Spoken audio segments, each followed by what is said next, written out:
आहेत. प्रियानो, याचं उत्तर आज आपल्याला मिळणार आहे. याचं उत्तर म्हणजे आपण जे आहेत येशू ख्रिस्ताने जे पूर्ण केलेल्या कामामध्ये आपण विश्रांती घेत नाहीये.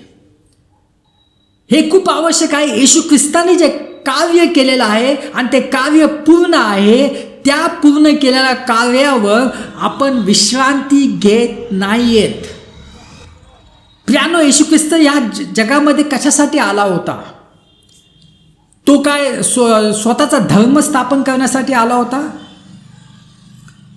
तो का कुठलं राज्य जिंकण्यासाठी आला होता? कुठला देश जिंकण्यासाठी आला होता?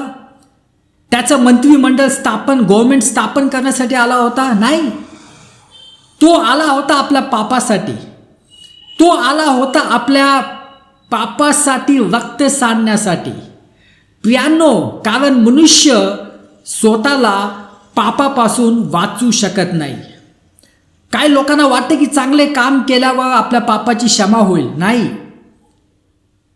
कुठलाही व्यक्ती जो आहे तो आपल्या पापाची जी क्षमा जी आहेत स्वतःच्या कार्याने ती पापाची क्षमा होऊ शकत नाहीये आणि तो पापातून बाहेरच येऊ शकत नाहीये.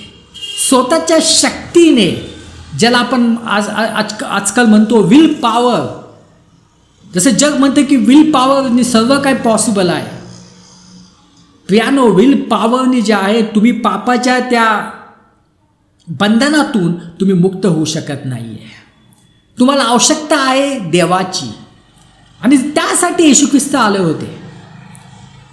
कारण येशू ख्रिस्ताच्या अगोदर पुष्कळ राजे येऊन गेले, पुष्कळ देवाचे भविष्य वक्ते आले, पण प्रियानो ते सर्व फेल झाले.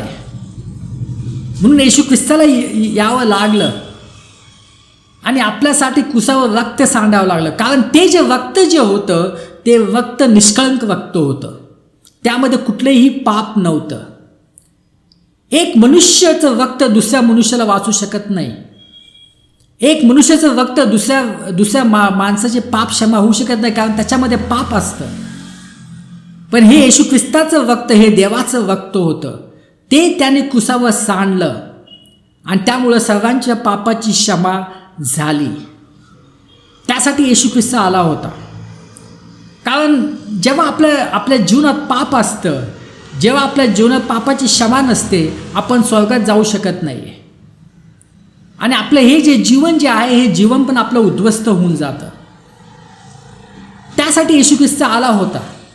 त्याने रक्त सांडलं, त्याला मारलं गेलं कुसावर, त्याला पुरलं गेलं, पण 3 दिवसानंतर तो उठला. जे कार्य त्यांनी संपन्न केलं ते कार्य पूर्ण झालं आणि त्यामुळं आज आपण स्वर्गात जाऊ शकतो. आज आपलं इथलचं जीवन जे आहे ते जीवन आशीर्वादित होऊ शकतं.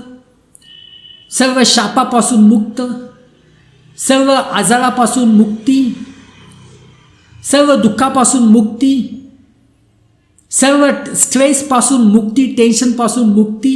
हे कोणामुळं झालं? येशू ख्रिस्तानी जे कार्य केलेलं आहे कुसावर, त्यामुळं.